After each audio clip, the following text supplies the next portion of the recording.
Bonjour à toutes et à tous. Good morning, everyone. It's very early in the morning in Canada. We are around midday here in France and Europe, and some of us are also uh, having the evening. We will speak French and English, mainly English for the presentations. But we will use both the two languages. Donc, merci beaucoup d'être nombreux parmi nous aujourd'hui. C'est mardi de l'innovation, du réseau de recherche sur l'innovation. We would like to welcome you on these Tuesdays of innovation. This is a regular meeting and regular presentation that will occur during the year. But before starting our seminar today, I would like to give the floor to our president, Ms. Laperche. Blandine will welcomes you and say a few words about these sessions and what we are aiming and the network de réseau de recherche sur l'innovation. Donc, Blandine, tu as la parole pour présenter le réseau, nous dire bonjour et nous faire l'introduction de cette séance. À toi la Eh parole. bien, merci, un grand merci, Adel. Many thanks, Adel, for inviting me for this first session of the Research Network on Innovation Maghreb under your supervision. So very pleased about that, and many thanks to all the attendees to be here today. So I will. It's a new step for RRI Maghreb with the development of this kind of seminar on particular topics related to innovation, and also in the future, several types of activities like conferences and publication associated to the regular activities of the Research Network on Innovation. So I will make a short presentation about Research Network on Innovation. Donc, je parle en anglais. Mais mon PowerPoint, my PowerPoint presentation is in French, but I can speak in English to for the persons who don't understand French. So can you see my presentation? Yes. Okay. So the Research Network on Innovation was developed at the middle of the thousands with several aims, developing better knowledge about the knowledge economy, about the links between industry, between university, society, and the issue of environment, studying the questions related to intellectual property rights, and also an important focus on social change and on the management of common goods, which is taking a greater part as years pass, I would say. So today there are about 1,000 members in France and in the world, with 10 big laboratories, French laboratories mainly in France in 2023 and 18 in 2024. 18 laboratories from universities in France and also other countries.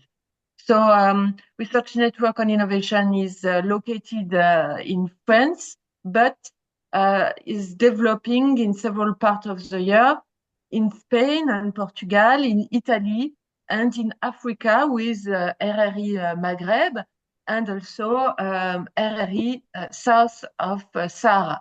So they are, like Adel does for RRI Maghreb, other persons that are in charge of specific activities in various countries of the world. So just to show you a little bit about the representation, the members of RRI in the world, which is increasing. It is still modest, of course, but we have ambitions to develop this network in the following year and to continue this development. So as Adel said, I am currently president of the Research Network on Innovation. The former president was Dimitri Uzunidis, who is now president, honorary president of the network, and is also responsible for all the edition activities of the networks with several journals and series in various publishers. I will come back to this. I will not develop everything because if so, there would not have enough time for the rest of the seminar. So I'm just giving you some elements. You can then see the website, check out the website and discover our activities.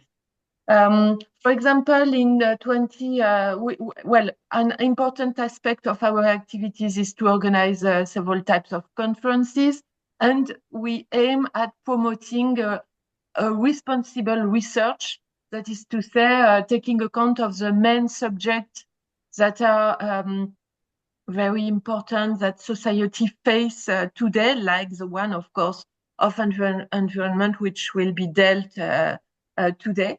So we have organized in 2024 several conferences, as you can see here, about systemic innovation and industry, society, and environment, regarding participatory research, so the link between society and research, and another seminar that was held last month about the development of innovation and of innovation system in developing countries. We have a lot of activities of editions, as I said, with several journals like Innovation in French and Journal of Innovation, Economics and Management. This is the same journal, but with a French part and an English one. Another journal, Marché and Organisation, Market and Organization, both are on Cairn platform. And two other journals, more pluridisciplinary journal, Technology and Innovation, with linking economics and engineering, and also Science, Technology and Development, published by ISTE and Wiley, which is most focused on developing aspects, developing countries and issues related to development, economic development. Then we have also a series of books in several publishers, as you can see, in France and also in other countries. For example, some books that were published this year, still on ecologic transition, innovation in East Asia, industrial ports and transition of industrial ports.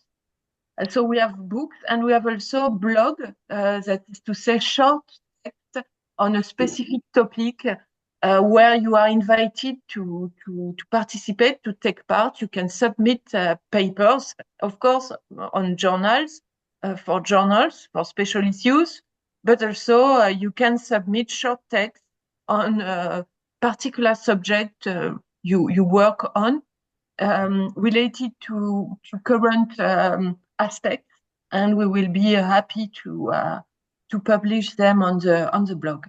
We have also some specific projects for young researchers, awards for young researchers. For example, Bonus RRI, it is an award for young PhD, not students. They have their PhD. They have just received their PhD, and they receive a grant to develop a new project related to their studies during the PhD. So it is 2,000 euros of award to develop a new project and to be included in the ecosystem of the Research Network of Innovation. So you have here the laureates for the 2024 year. And also we have an honoris causa award for young researchers, this time based on the work made during the PhD. These awards will be presented during the General Assembly, which will be held next December.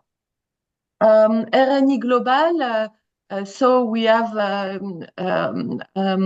a special activity related to different countries. For Maghreb, it was Sonia Ben Sliman which developed this at first, and now it is Adel Ben Youssef.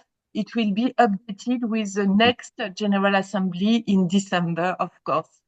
And we have also the same kind of activities in Italia for Spain and Portugal and south of Sahara. The idea is to develop topics and activities related to subjects which are very important in different in those different countries. Regarding the next event, and I am very happy to invite you to take part to this General Assembly and Gala of the Research Network on Innovation. It will be on the 9th of December in Paris, but you can also follow online this presentation in the morning and in the afternoon. So please come, because it will be more developed. You will know much more about the activity and the members of this research network. And of course, of course, we are organizing also a big conference in October 2024, 25, in Paris in October. This is the Forum Innovation. The main topic is systemic innovation, with all the topics dealt with in the network. And I'm sure Adel is preparing some special sessions related to the topic developed in RRI Maghreb. And so, again, you are invited to take part to this important event, which will be the occasion to celebrate the 30 years of our journal Innovation in French, which was then created in 1995. So it will be the 30 years, and it is an important step for us to celebrate this during this forum. And I thank you very much for your attention. I hope I was not too long, and I'm open to all questions, of course. Thank you. And thank you again, Adel, for organizing this meeting today. Merci beaucoup, Blandine. Merci pour tes mots. Thank you very much, Blandine, for your words and for the presentation of RRE.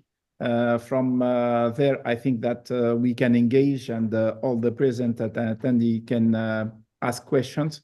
Please ask questions in written form and send them in the chat so we can discuss them later during the discussion. Today, we are going to discuss a topic which is parallel to the COP29, since it's, I think, the good moment to discuss this green transition, this energy transition, and the part of innovation and technological change in this transition. So we would like to highlight this topic with a focus on hydrogen. Hydrogen is one of the key technology for the future. And for that aim, I have invited for these first 4 speakers, including myself. I'm trying to share my first my screen. Yes, sorry, and yeah. So this is just to put it. So I think that you have my screen now. Is it okay? Do you have my presentation? So I will start by presenting the topic, making a general presentation. Then I'm very happy to have here today with us early in the morning in Canada, my friend Atif Qobrosi. Atef is a professor of economics at the McMaster University since so many time. He's one of the board member of Economic Research Forum. Atef is leading the research about energy transition and environment, climate change within the think tank of the ERF since so many time. And I'm really happy to welcome him in this meeting of the Réseau of Innovation. At the same time, I have invited two young researchers, Ali Ben Yahya, who is a PhD student at Mohammed VI Polytechnic University in Morocco, and Adel Ben Khaled at the University of Manouba, Tunisia, and at the same time, University Côte d'Azur. They will provide their insights also. Let me start by presenting the topic and giving you some general aspect about it. We are all knowing that today there is one of the key technology for the future, which is called hydrogen. And hydrogen is a source of energy very wide found in the universe. Hydrogen is abundant in our planet, and it's found in water, air, and in other gases. So the idea is we can make hydrogen as a source of energy, but the question is we need to extract the hydrogen from other things. And extracting the hydrogen needs energy, and this is the big problem. So we need energy to produce another energy. How we are extracting this energy, it depends. We can do it by, for example, using coal and black coal, and then we have the black hydrogen. If we use a brown coal, let me say the lignite, brown hydrogen, etc. And we can use renewable energy in order to have this green hydrogen. So in order to produce the green hydrogen, we need to have renewable energy. That means we need energy to produce energy. And this is something mainly by making electrolysis and electrolysis of the water. Why it's very important to have this? Because when we look at the global situation and in the future, the energy, the International Agency of Energy, for 2050, this is the scenario. The scenario, if we want to be compatible with the Paris Agreement, we need to have in our energy mix worldwide 10% from hydrogen, green hydrogen. That means really that we need to produce this huge amount of energy from hydrogen. Of course, we have electrification, energy efficiency, renewable, and other technology based on capture of CO2. But we need at least 10% of green hydrogen by 20. And as you see, for example, most of the countries are putting electrification and clean hydrogen at the center of the new paradigm of their strategy to go green. So we need recycling, we need reusing, we need to remove some of the activity and reduce others.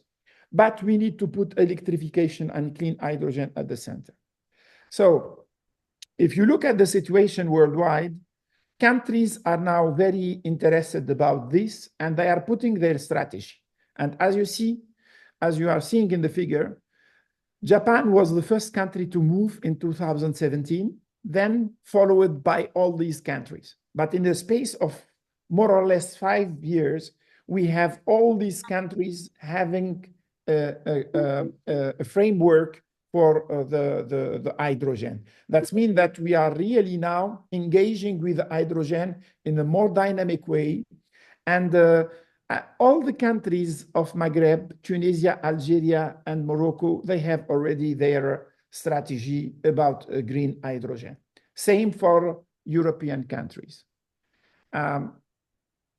Here, we see the roadmaps, and so drafting, we have 8 countries in Europe drafting the strategy, 5 in America, 4 in MENA country, 2 in rest of Asia, and 1 in Asian country. So you see that MENA countries, more or less, we have 5 countries with the strategy published already and 4 drafting their strategies. In Europe, the 27 country, they have already drafted or published their strategy. That means really in the region, something is changing about the hydrogen. And as you see, this is the capture of all the countries that they have a framework to nowadays about hydrogen by 2024. What is the problem with the green hydrogen? From a perspective of the innovation. From the perspective of the innovation theory is we are dealing about an immature technology. What does it mean, immature technology? That means that we are still in some of the component of the hydrogen at a small prototype. This is the scale for the technology readiness level, the TRL, well-known TRL. So most of the technologies they are from 1 to 6. That means that we are prototyping or at a large scale or small scale. And as you see, for production of hydrogen from different gases, we are at the drafting stage here. However, we are seeing that in the distribution already, we are at the demonstration scale. That doesn't mean that the technology is ready already and that we can go to the market, but we are already prototyping, distributing. The distribution is at a demonstration scale. And for the market uptake, we have the hydrogen liquefaction, which is already ready, and the electrolysis, which is already ready technology. But none of all these technology at all of the stages are mature. That means that we are still an immature technology. So how we are counting in by 2050 to have 10% of the global energy market from hydrogen, while now we have this immaturity of the technology. That means that we need a lot of effort in research and development, in innovation, in order to capture these. And as you see, the immaturity of the technology has a cost. That means that now we are producing the technology, producing hydrogen from different sources. Already, some of the industry are using hydrogen, but the cost is very high. It's not competitive. And here, as you see, this is the cost of the hydrogen. And when you compare this cost with the wind or the solar, there is no competitiveness of this technology. So the question is how to put the effort on innovation and research and development in order to make this technology mature and then to become competitive. So there are a lot of efforts nowadays, especially in matter of transportation. The transportation sector needs hydrogen. And the transportation sector, especially we need cars with hydrogen, we need plane with hydrogen, we need to decarbonize also the road transport, especially the trucks with hydrogen.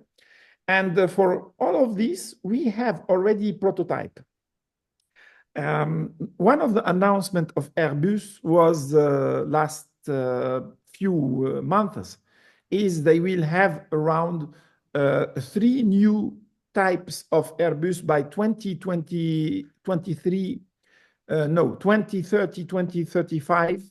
And the 3 types of Airbus will be by hydrogen. That means they are targeting to have 3 types of plane fully with hydrogen. That means that they are really making a big effort on this. Of course, we need to have a lot of innovation here. And for example, there are clusters of startups focused on hydrogen. Worldwide, we counting 1,730 startups on green hydrogen now. They are leading the innovation. The offshore geological storage of hydrogen is presenting a very good option in order also, because the problem is producing hydrogen, but also is to transport and the logistics, and the other one is the storage. So the natural storage, there are some efforts to be made, but there are options already to, and this is one of the last papers about this. As you see, here you can link what is happening in the hydrogen with the geopolitical things.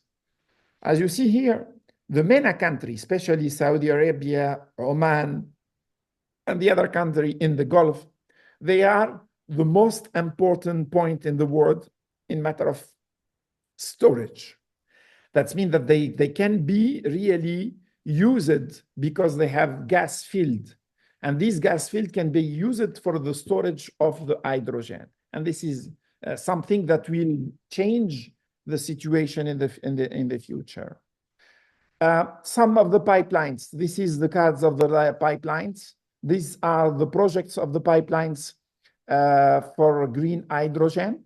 Europe has already 1,600 kilometers of hydrogen pipelines, and new 3,300 kilometers being put in place. So that means that there are corridors of hydrogen, and we are expecting something to move here. 40% of the hydrogen needed by Europe can be brought from the Maghreb, and this is game changer. That means that the North Africa could deliver up to 40% of the hydrogen. My friend Atef will speak about this more later. And this is also the Gulf to Europe hydrogen pipeline seen as feasible nowadays. That means that from Saudi Arabia, from Oman, from Emirates, from Qatar, we can have pipelines of hydrogen in the future, because those countries have a potentiality to produce a lot of hydrogen, especially from their different gases by the Cucus technologies. So hydrogen is at the heart of the European net zero ambition, especially for the industries. And the transition from gray hydrogen to green hydrogen is needed in Germany, France, and the Netherlands, especially in the industries. Not only for the transportation sector, but for the heavy industries. So there is an ambitious goal to produce 10 million tons of green hydrogen domestically, and to import 10 million tons by 2030. This is a very, very short time. And there are already 840 projects identified, projects by the European Commission. The European Commission also has created the European Hydrogen Bank in order to push all these shifts. To summarize and to finish my presentation, I think that as a research network on innovation, we have a big chance to see all this happening, and we need to challenge these by making good research. What kind of research we can do? Driver of adoption of clean hydrogen by sectors in the world, and especially in our region. Why some sectors are more keen to have the clean hydrogen than others? Why they are adopting faster than the others? Also, I think that the strategic industrial policies, which was at the beginning of 1980 by Brander, Spencer, Krugman, and all these, they were focusing on how a country can help the firms in order to compete in a third market. Especially, I think that the situation is very interesting, especially one model of Brander and Spencer, 1984. Was showing the link with the strategic subsidies for research and development in some key area. This can be applied for green hydrogen. Also, competition, model of technological competition. Is it the winner takes all, or is it some sharing? Do we need competition or co-opetition with joint venture? What are the main, what is the importance of the national system of innovation framework? So for hydrogen, do we need really to adapt the national system of innovation in order to foster the hydrogen? Also, we need to understand better the role of the startups on the green hydrogen and the mapping the dynamic globally, but at the scale of. So this is my thought about this. These are two papers in Applied Energy and in International Journal of Hydrogen about this dynamic, mainly in countries that are very interested about this: India, Australia, Japan. But it's time now to work also in our region, and especially in the Maghreb and MENA countries. So thank you very much for listening to me. And now I've moved to my second role, which is moderator of this session.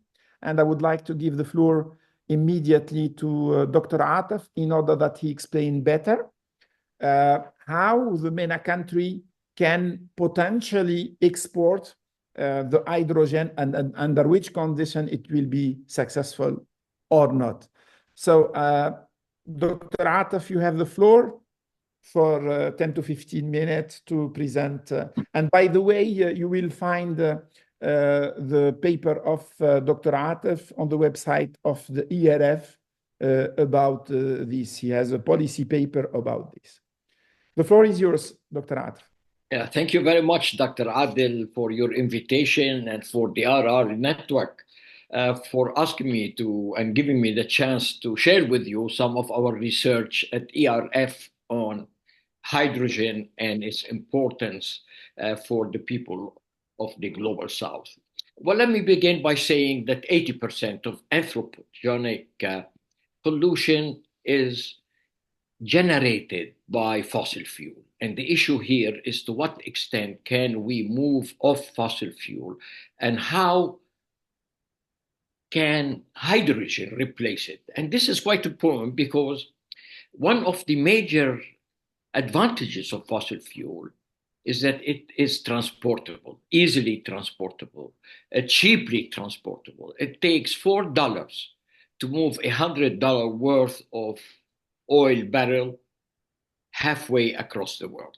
It's not possible to transport any of the solar or wind energy. There are so many issues in terms of how much investment is needed in infrastructure and what are some of the losses due to leakages and to resistance as we move these resources. Hydrogen, on the other hand, is transportable. It's not as cheap as oil.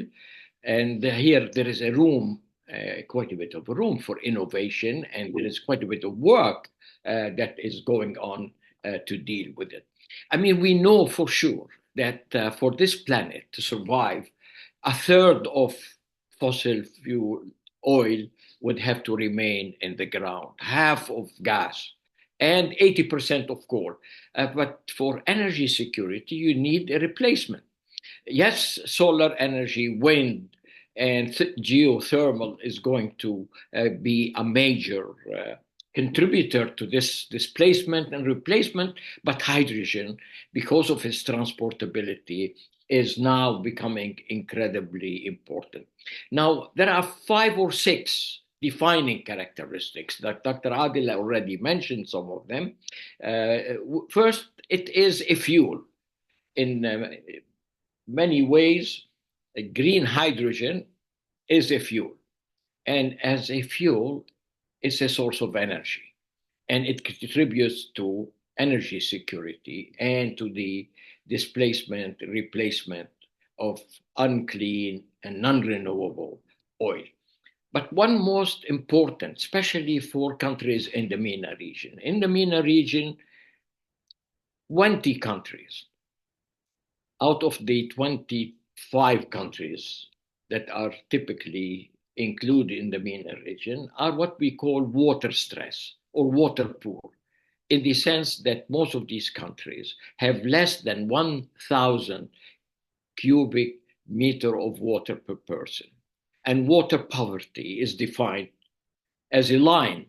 Anybody with less than 1,000 cubic meter per person is considered to be water poor. And one of the most advantageous of the characteristics and the importance of green hydrogen is that it creates water. In electrolysis, you move to separate oxygen from hydrogen, but you could reverse it and create water, especially desalination using solar energy, wind. As we said, there are different grades of hydrogen. There is pink, there is blue, there is gray, but green hydrogen is definitely and consistently depends on solar energy and on wind and other renewable energy that are used in the electrolysis process to generate the hydrogen. Now, MENA region is one of the most endowed. I mean, they have the largest reserves of fossil fuel, gas and oil, but what is now being characteristic of the MENA region, particularly the countries in the GCC, the Gulf Cooperation Council, 6 countries, Saudi Arabia, Kuwait, Qatar, UAE, and Oman, is that they have a huge desert, and the irradiation is 10 times the average of any other place. They have really 365 days of sunshine. And in this respect, they are in a very privileged position to use their solar energy and solar energy capacity to use it to electrolyze and create the green hydrogen. And what's more important is that they have the space. I mean, these deserts, I mean, in Saudi Arabia, the largest desert is called Al-Rab' al-Khali, which means the empty quarter. There is a huge space. Many other countries find that producing solar and wind takes quite a bit of space, and this space is at a very high cost, opportunity cost, because the space could be used for other things. The fact that the desert has such a large space, a huge irradiation, and great capacity to produce solar and wind at the same time, allows you to create this solar energy that could be used in the electrolysis, and at the same time, these countries that are water poor are able to rely on this electrolysis in a reverse way to create clean water from desalination. And this dual role of hydrogen as a fuel and as a water producer, it gives that MENA region, especially these countries with the huge deserts, including, by the way, Morocco and Algeria, in many respects, this is becoming an incredibly important thing. The fact, too, is that one of the major constraints of solar and wind, they are not easily or cheaply transportable. Hydrogen is. And you could transport it by transforming it into ammonia molecules. And it becomes not only just purely a fuel, it becomes also a fertilizer. It could become also a fuel. Airplane fuels now, green airplane fuels are really being produced from hydrogen.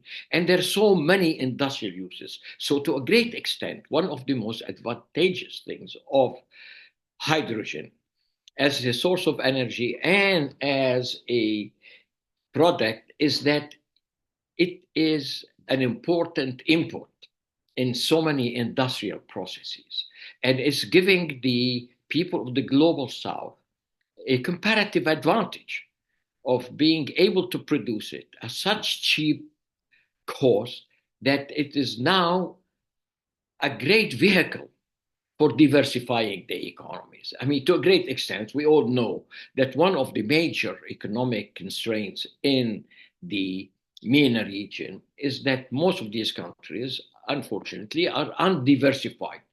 Today, we are thinking of hydrogen and other green fuels and green energy as a chance to rebase the economies and to make a transition not just to renewable energy, a transition from a rentier economy, an economy that is structured and based on an undiversified base and non-renewable base into moving into a more diversified and a more sustainable. It's not only the clean environment, but it's also the great capacity. I have been part of a group that Dr. Adel is part of too, where we estimated that the number of jobs that could be created by clean energy is 3 to 5 times of what the fossil fuel can generate.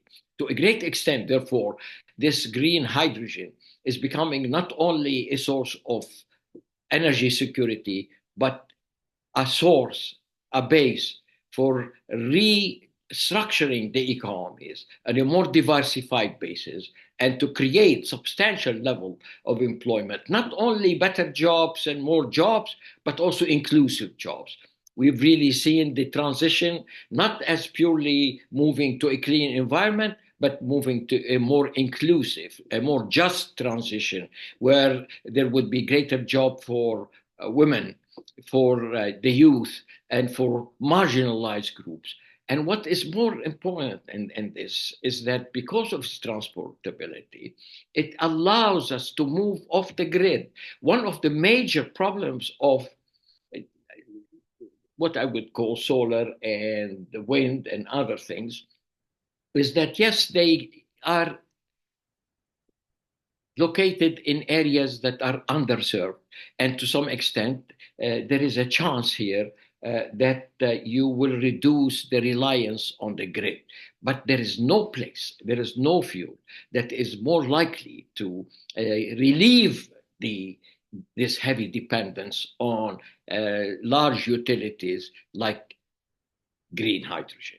It's clean, it's a secure source, and it's also allowing the different countries to transport it, to allocate it, to redeploy it in a way that will give you a chance to take it to places where it's needed. But one more important thing, given that, and I'm talking a little bit here about, and I don't want to take too much time, but I'll go very quick. One of the major countries that are moving and now already are trailblazers, so to speak, is Saudi Arabia, United Arab Emirates, Morocco. And it's giving most of these countries, particularly those that are rich with fossil fuel, they're given an incentive to create structures and sources that are clean. And this incentive is extremely important in the sense that it's a vent for surplus. They have a huge sovereign wealth funds, and they can use their surplus to invest into something that is not only good for themselves, but good for the world, good for the environment.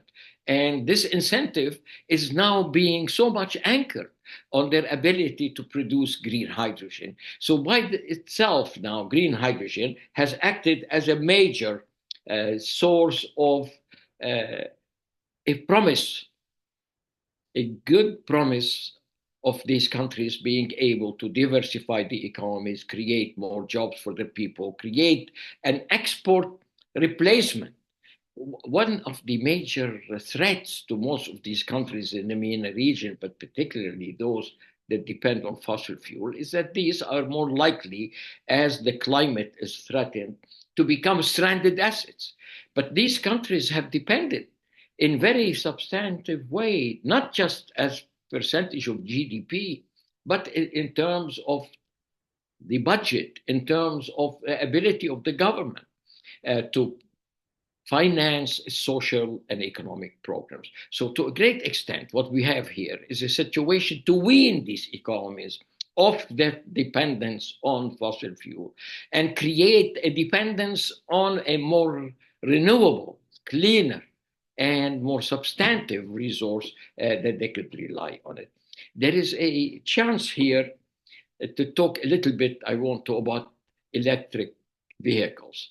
To a great extent, electric vehicles depend now on being charged and depends on these batteries. And these batteries have a limited time and they're expensive, and they could create quite a bit of decommissioning implications. There is a chance here, if we move into hydrogen as a fuel, to create its own electricity. And this one of the most destabilizing or constraints why people are not buying EV is what we call range anxiety. If you create your own electricity and the tailpipe that comes out, as Dr. Adel mentioned, is water instead of the carbon dioxide and particulates and other dangerous pollutants, this chance through the EV being cheaper, being cleaner, is also relieving what is one of the major stumbling blocks why people are not moving as fast or as well as in large proportions, is because the charging stations and infrastructure is not commensurate with the penetration of these EVs in the market. In the case of hydrogen, and only to the extent, and we already discussed this, one of the most important things is that it's not only transportable, it's storable. And you can store these things. So to a great extent, one of the major contributors to cleaning the environment, relieving these economies from the pollution, the transportation, which contributes to about 30% of all these pollutants, can now be relieved by using EVs. But EVs are more likely to be used and more likely to be cleaner if they depend on using green hydrogen. So to a great extent here, we're having a situation in which this global south is given a chance. There is really a chance here, given the intersection of green hydrogen with industrial diversification, with innovation, is that you could move backward. I mean, many people are saying, okay, the countries can produce the green hydrogen. Well, why don't they produce electrolyzers? Why don't they move backward and create the kind of equipment and technologies that would be required? And why don't they move downstream? Because now there's so many uses of green hydrogen. It's so versatile. You could produce green metals, you could green fertilizers, green fuel for planes, green paint. So to a great extent, the capacity to move backward and to engender a greater and deepening of industrial capacities, particularly in countries that in the past were so undiversified, there is now the greater promise that not only is it going to bring a cleaner environment, it's going to create a greater diversified and more prowess industrialization in these countries and giving them a share. In the past, I worked for UNIDO, the third world, the global south, had less than 25%, far less than its population.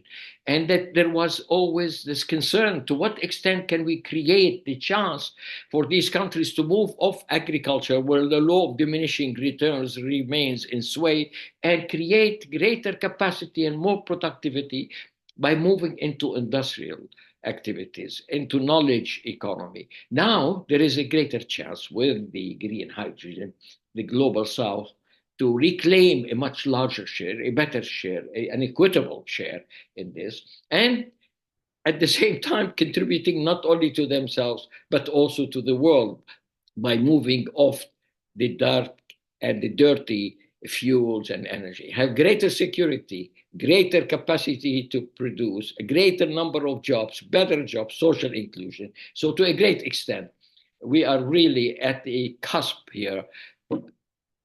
Green hydrogen is giving us a fantastic potential and an equitable one, and is going to power a social transformation of regions that have lagged before and did not have their equitable share. Thank you. Thank you very much. I propose to give a big hand to Dr. Atef for this wonderful. We can listen to you for hours, Dr. Atef, and I'm used to listen to you, but every time I am really admirative of your clarity and really this. Thank you very much. It was fantastic, and I think that you can give a virtual hand also for those who cannot applaud. let me move to our PhD students and their future work after the presenting all this setting. In order to highlight two minor points, I have asked them to have like 10-minute speech to discuss one of their paper or one of their thought about the transition in general and the hydrogen in particular. I will start with UMP6, M6P. And yes, so Ali, the floor is yours. I will be 10 minutes because I want that we have some feedback from the floor. Go ahead, Ali. Thank you. Thank you very much, Professor Ben Youssef, for your invitation. So I will, do you see my presentation? Yes. Yes, okay. Is it okay for everyone if the presentation is conducted in French, or is there any No problem. only You can English do it speaker? in English. The slides are in English, so if Okay, you want. yeah, the slide are in English. Okay. Go ahead, Ali. Ok. Donc bonjour à tous. Encore une fois, donc merci à professeur Ben Youssef pour son invitation. Aujourd'hui, je vais vous présenter assez rapidement, assez succinctement les résultats donc d'une étude que j'ai menée dernièrement, une revue de littérature, donc d'une quarantaine de papiers empiriques, qui a pour objectif de déterminer quels sont les facteurs politiques du développement d'une économie de l'hydrogène et quelles sont les implications socio-économiques de ce développement de l'économie de l'hydrogène. Donc ça résonnera assez bien avec les propos qui ont été exposés par professeur Ben Youssef. Et, euh, donc on retrouve plus ou moins les mêmes schémas. On commence donc avec les déterminants politiques donc je vais directement au résultat, je vous épargne la méthodologie, le contexte, etc. Donc les déterminants politiques du développement d'une économie de l'hydrogène, ça passe naturellement donc par des politiques de soutien qui sont incontournables pour assurer la viabilité financière des projets d'hydrogène. Qu'est-ce que ça veut dire? Ça veut dire qu'actuellement, le développement de cette filière ne peut pas se reposer exclusivement sur le marché. On a besoin, et comme ça a été exposé, on a besoin de coups de boost de la part des institutions, de la part des États. On a besoin d'une volonté politique claire et cohérente et consistante et constante dans le temps pour pouvoir soutenir ce développement. Euh, donc cela va notamment venir favoriser la VAN, la valeur actualisée nette des projets d'hydrogène et le taux de rentabilité interne. Ce qui fait que ça va, voilà, ça va pouvoir créer une émulation, créer une forme d'inertie où on a, on a des projets qui sont entrepris. Euh, Ces politiques de soutien passent notamment par les incitations fiscales, qu'elles soient, qu'elles soient par soit en, donc, en venant corriger le marché, en venant influer sur le marché, soit en venant pénaliser les produits carbonés, comme l'hydrogène gris ou les substituts, le gaz naturel qui est issu donc, de l'énergie fossile, soit en apportant des facilités fiscales, en proposant des abattages fiscaux aux porteurs de projets d'hydrogène. Toutes les sources, je pourrais vous les envoyer par la suite si voilà, vous pouvez me contacter et vous aurez toute la bibliographie. Donc là, une transition vers l'hydrogène qui soit durable dépend effectivement donc d'un support gouvernemental, mais aussi d'avancements technologiques, on y reviendra. Et une étude notamment euh, dans l'île de Taïwan projette avec ces conditions-là une diminution entre 4 et 6 du prix de l'hydrogène jusqu'à 2030. On a vu que c'était un enjeu vraiment central, qui est le prix sur le marché de l'hydrogène vert, notamment. Donc, on parle bien d'hydrogène vert. Un autre mécanisme incontournable, donc les subventions. Ok, donc je reçois un message qui me demande de passer en anglais. Je vais passer en anglais, il n'y a pas de souci. I will continue this presentation in English in order to include everyone in the presentation. So we have even though my accent is very bad, so I'm sorry for this. So we have the subsidies, which are very important in the mechanism of political supports, which as well are highlighted as necessary to bridge the gap between the production and the transport cost for green hydrogen. Professor Ben Youssef spoke to us about 4% of the price of the green hydrogen is relying on the transport, and it's key changer for the viability of this energy carrier. Also, other studies speak about the crucial role of the subsidies in the R&D stimulation. We are here today talking about innovation. Green hydrogen production is a very moving technology, full of, in the scale, the field of innovations. And indeed, subsidies can contribute to stimulate this driver, and which we rely on for improving the competitiveness of the hydrogen production chain. As well, the institutional frame. We have the necessity, as we know, the hydrogen economy is multi. There are many stakeholders that are involved, and this will necessitate a multi-scalar governance, and it is shown that this governance multiscalaire is essential to develop this field. And moreover, a study showed that it will stimulate the entrepreneurial involvement.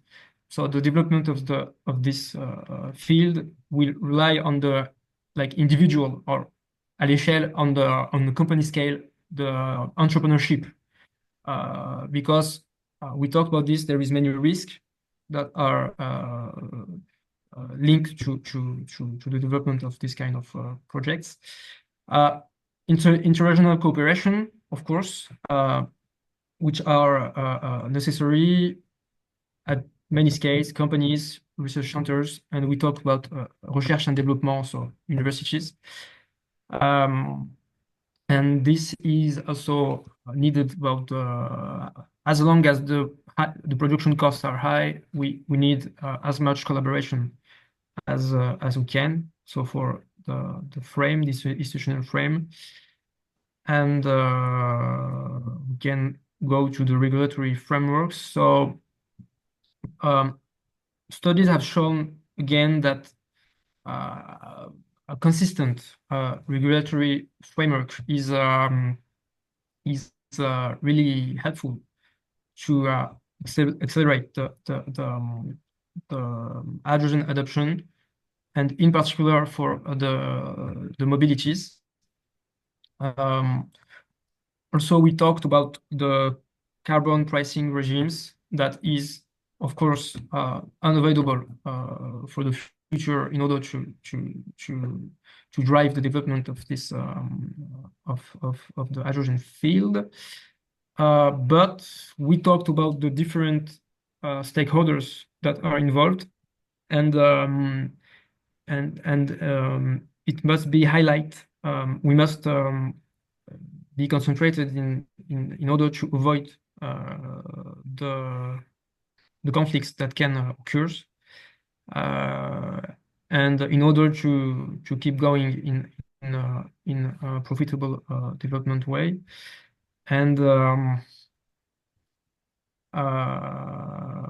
we're talking about the hydrogen from renewable sources that will need an attention on the social acceptance in the policies. So this is for the drivers, the political drivers. Let's have a look on the socio-economic impact. Yes. I would like that you have already 10 minutes, so if you can just speed up and because we move to I will okay, we will talk very quickly about the benefits. So there is some studies that show boost on GDP, on the energy consumption, on, of course, on an environmental way, the reduction of the greenhouse gas for the green hydrogen, and a reduction of oil dependence and the emissions that are linked. Also very important, green hydrogen development can create jobs. It creates jobs actually that are aligned with sustainable development goals, in particularly in sectors like agriculture. For the we produce fertilizer and ammoniac using hydrogen, and the industry, we use hydrogen to replace natural gas, and in general, it impacts positively the local development and the quality of life, as it has a word on the societal and institutional change. And the last major contribution is about the energy security. For in the Corvo Iceland, which is an island, so it has a lot of wind. We can use the excess of the electricity produced by the wind that is very qui est présent de façon très importante. We can use this electricity to produce hydrogen by electrolysis. In general, it reduces oil demand, it diversifies the energy mix, and so it lowers the fuel imports. Then it plays a role in the energy security. And it can be seen as a bigger scale as for the Turkey, which is between Asia and Europe, and it has many opportunities in having low green electricity because of the environmental conditions. And yeah, many studies go in favor of enhancing the energy security. So in conclusion, maybe I can pass the conclusion, but so we have the supportive policies, we have the subsidies, we have the institutional framework, the regulations, the governance, how the big projects are conducted, and we have GDP growth, stimulating investments, stimulating exportation commerciale, and reducing, of course, greenhouse gas emissions. And we talked about the energy security. So I don't plan to do this presentation in English, but thank you very much for your attention. Thank you very much, Hani. We know that, yeah, but this is the kind of learning. Yes, indeed. This is we are here not to judge you, so you have well done, and the literature show really a clear tendency toward some key points that Dr. Atif has highlighted already previously. And one of the points that is institutional, and perhaps we need another way of reading what is happening, why we are not going to hydrogen, besides the fact that we know that there is a lot of benefits. And this is the core of the contribution of Wael bin Khaled will present for 10 minutes, but I'm sure that he will make it in 10 minutes, about, in general, not only hydrogen, but other innovation, why we are not going to this innovation and continuing in all the way of doing the things, So Wael, you have the floor for 10 minutes, please. Thank you. I will try to share my screen. You can share it, so no problem. Yes, but Stop sharing, Ali, please. Ali, please, yeah. I need Ali to stop sharing the screen so I can share mine. Ali? We don't hear you. I'm trying to cancel the sharing of the screen. Yeah. I don't have the option that is proposed to do this. Oh, yes, okay, I have it. Okay, thank you. Okay, can you see my screen now? It will come. Huh? Click 2 fois. Okay, let's try now. I think, Yes. Okay, go ahead. okay, perfect. So yes, I will try to answer this question and talk today about the innovation theory and the delayed adoption of the renewable energy technologies in the MENA region. And actually, here I would like to start with some remarks or notes on the MENA region. As you can see here, this is Wael, please put full screen. it's full screen. I don't know. I'm trying to. No, it's okay. Otherwise, you can go ahead. Voilà. C'est bon? It's okay? It's okay. Go ahead. Okay. So I want to start by showing you here the big potential for hydrogen protection in the MENA region by 2050. And I'm going also to take another example of renewable sources, which is the solar power. And you can see here, there is a huge also potential for solar power energy in this region, the Middle East and North Africa. At the same time, what would we have here? You can see here in yellow that this region has a very low share of renewable energy consumption. Also, when we look to the startups and the emerging companies in the energy transition, they are not geographically located in the MENA regions. And we know that these companies, they are the drivers for innovation trends. So despite the important renewable energy sources and potential in the MENA region, the energy transition is making a delay. So based on that, we think that the traditional economic theories struggle to fully explain this situation where we have technical and economic advantages, but at the same time, we are not able to foster the adoption of renewable technologies.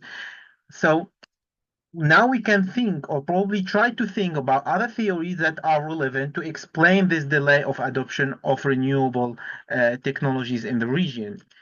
And here it comes the exnovation theory. The exnovation term itself, it was first introduced by John Kimberley in 1981, and it's the managed process of ending the use of established technologies, products, or practices to create the space for new and more efficient or more sustainable alternatives.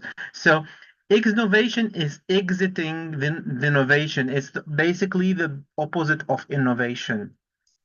And based on that, we can ask a research question why this innovation theory is relevant to explain the delayed adoption of renewable technologies in the MENA region, and what are the factors that make an explanation through innovation pertinent. To answer that, let's take a look to the situation in the MENA region of the renewable and the efficient technologies energy. So I will just start with an example of the solar energy projects. For example, in Egypt and in Morocco also, there was a very, very strong support to solar energy projects. We have the example of Bim Bam project in Egypt, and we have the Noor solar complex in Morocco, where government gave all possible support to have these projects. But despite that, for example, in Egypt, they are still in 88% of fossil fuel in the electricity generation. And in Morocco, that aims to have 52% of total installed electricity capacity from renewables.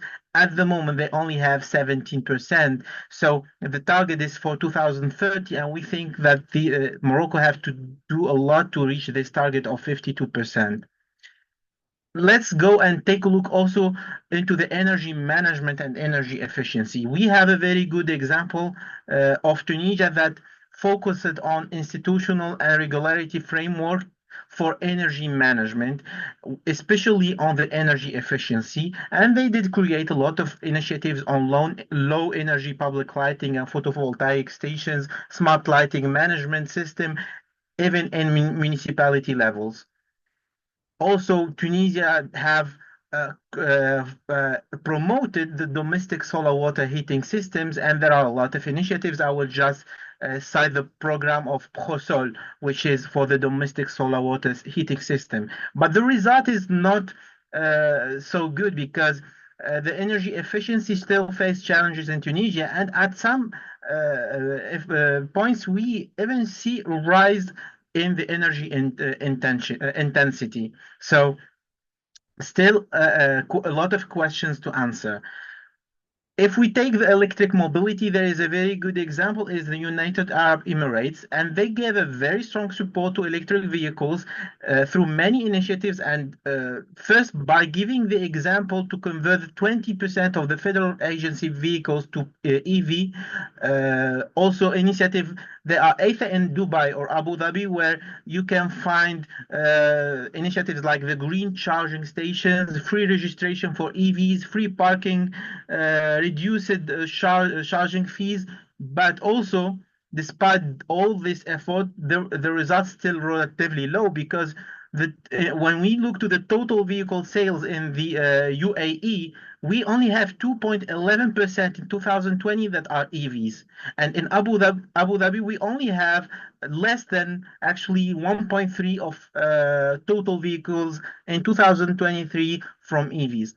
So there is a huge contrast here. We have strong government support, but we have low adoption rates.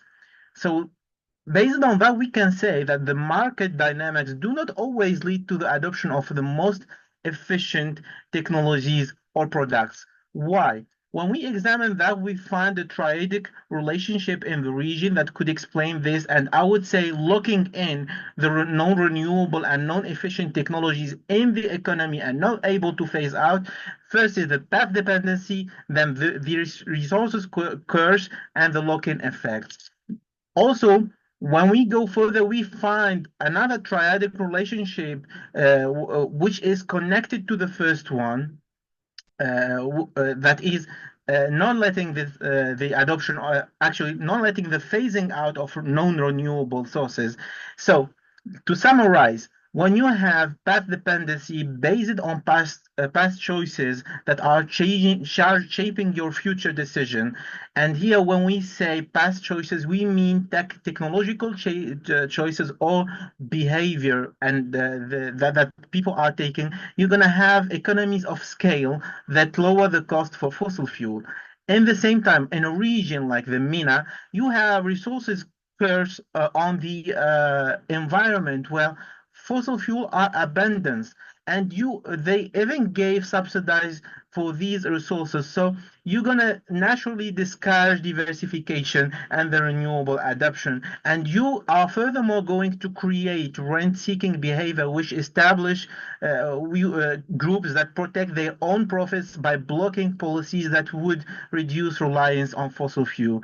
So third is the lock-in effect created by the industry norms and especially by the network externalities that are going to enhance the persistence of fossil fuel infrastructure.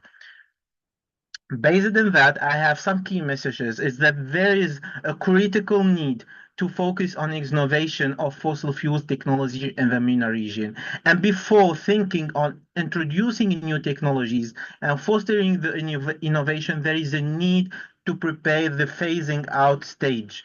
Without a strategy of phasing out, the outdated technologies will keep resisting and the efforts to introduce new technologies will be useless. So a clear strategy to phase out is important and have to be done.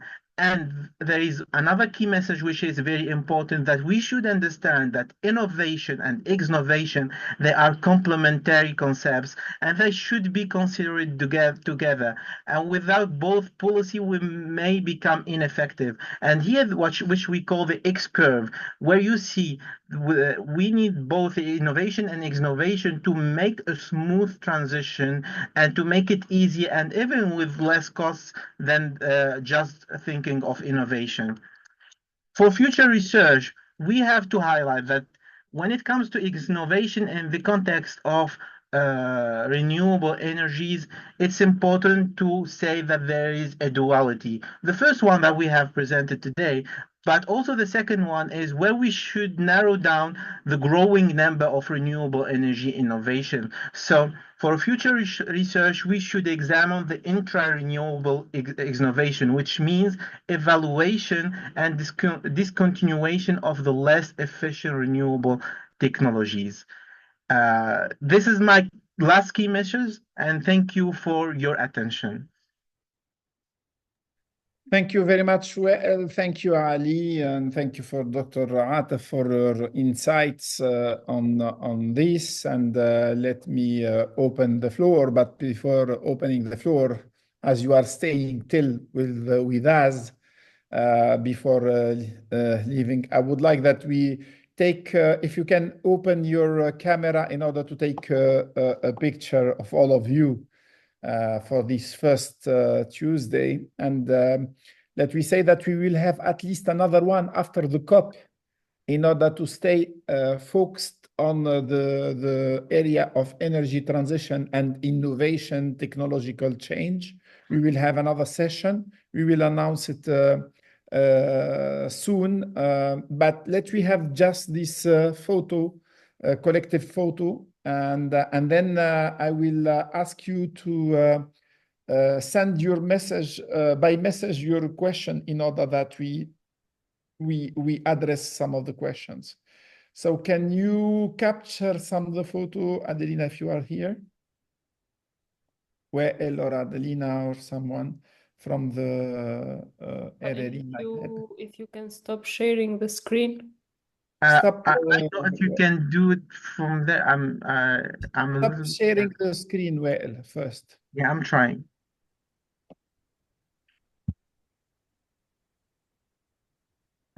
It's not working for me.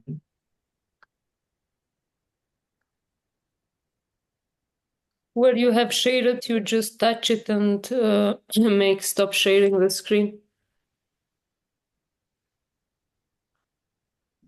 It's not working. The same one, green one, you touch it another time. C'est en haut de l'écran. Okay, it's great. So let me have the photo for RRE and RRE Maghreb. Take your smile and arrange yourself and put the camera, please, all of you. And if you can, yes. Oh, great. Wow. Yeah, you are is very anybody nice. else here? But we can, we need to take the different one. And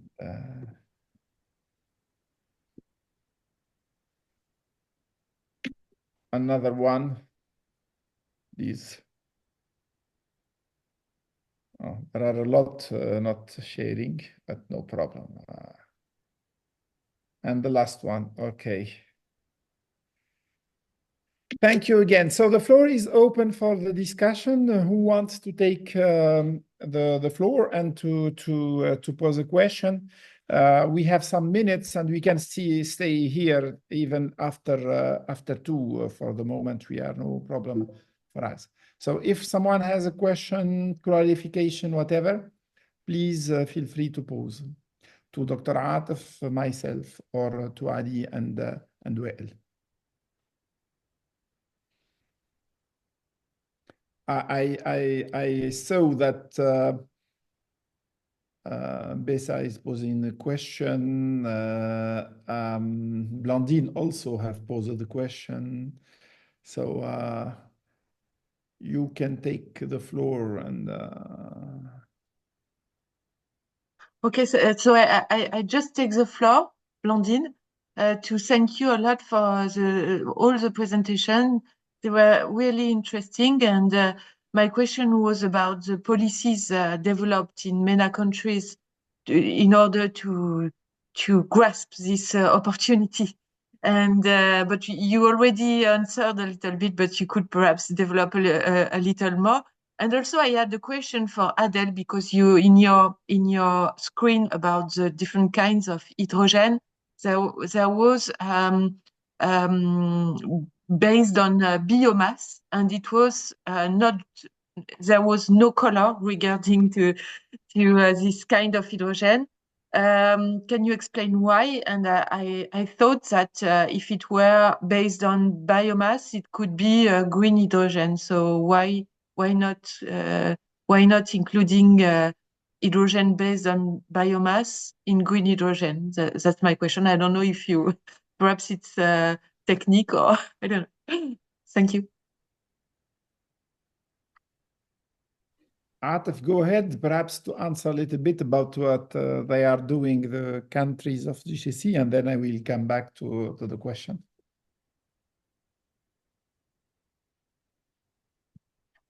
You are mute. Yeah, I saw lots of good questions in the chat. And the issue here is that the region is not short on awareness. They all recognize there is a great awareness. We did quite a bit of what we call qualitative studies. Dr. Adel for Tunisia, people, 6 countries were literally surveyed. And the awareness is there. Probably not as perfect or as large or as pervasive as we would like it to be, but nonetheless it's there. What is short is basically for the countries that do not have the oil surplus, it's lack of investable funds. And for those that have the investable funds, it's probably a shortage of technological awareness and expertise. So to a great extent, there is room here for international and interregional cooperation. And there is already, and Morocco has proven to be quite active in this regard. They have special programs with Holland. There is special programs with Australia, as far as Australia. They are supplying electricity to Britain. There is quite a number of activities and investment projects with Spain. So to a great extent, we need international interregional cooperation. I had organized some exchange between some of the GCC countries that have large investable funds and some of the countries that are short on funds, and they can work together because the rate of return on investment in these projects is quite high. And this would be a fantastic investable opportunity for these rich Arab oil producers who have trillions of dollars in their welfare, in their sovereign wealth funds. And there is a great opportunity too for countries that need these resources because they don't have as strong a radiation and sun and spaces to create solar energy and other energies to create the hydrogen. There is a great benefit for them to get these resources from the region, but they can also have a chance to invest in these areas and get a rate of return that would be much higher than they typically get from other types of investment, particularly rates of return on fossil fuel have been declining. The other question that came out is that can we depend on the enterprises? The trouble in the region is that we have too many small micro. And even a country like Canada, we have found out that small enterprises are not likely to have the resources or the incentives or the technologies to invest and to promote the transition to the type of green energy we need. But then we found out that what is needed here is how can we bring these small enterprises together? How can we bring in the informal economy into the transition? And what's working here, and Stiglitz, one of the Nobel Prize winners in economics, has argued, and argued successfully and with very practical steps, that what we really need here is to create clusters, innovative clusters, technological clusters, get all these firms to share knowledge, technology, awareness, resources. But there is no way we can escape the fact that the state remains in a very critical position. And the extent that there is political will and there is foresight, they can mobilize and they can energize the transition in many different respects. So to a great extent, it's not the private sector or the public sector. It's both or nothing. We need to create the way in which all these forces, all the stakeholders can work together, can work cooperatively, can augment the resources and leverage each other. Thanks. Thank you very much, Dr. Atif. Just to say that for Blandine, yes, we need to agree on the definitions internationally. That's why there is no definition, common understanding of what is, what you have. Sorry about it. Get out of biomass. Hydrogen based on biomass, that's it? Biomass, yes, biomass. There is no, for the moment, there is a big problem with biomass, even when we discuss at the COP level, because biomass, we don't consider it in the mix for the moment. We know it's a green, it absorbed, it coming from, but since it's, it can also cause, how can I say, several gases can be out of this combustion. So, but there is no accepted for the moment, no accepted definition of this. However, we are speaking a lot about green hydrogen, but there is a big interest now in the world for pink hydrogen, and pink it's coming from nuclear. Yes. More or less, this is because the footprint is very minimal. It's minimal. And this is the second one after the green. So we are thinking a lot of, as Dr. Atif has highlighted, given all the property of hydrogen, it makes easy to transport. You can use it in different things. It has a lot of application. So we are trying, and also we are not going to another alternative paradigm. That means, for example, for the car, you can stay with this combustion, the engine, combustion engine, and not need to have this electric vehicle. You still with the other one. So this is also why perhaps it's needed to produce a lot of hydrogen, even with pink one. And here, yes, for Mielma, I would like to address the question in the chat, saying perhaps all this is putting a pressure on some minerals and critical minerals. Of course, but the green transition is putting the pressure on a lot of minerals, but this is not the case of hydrogen.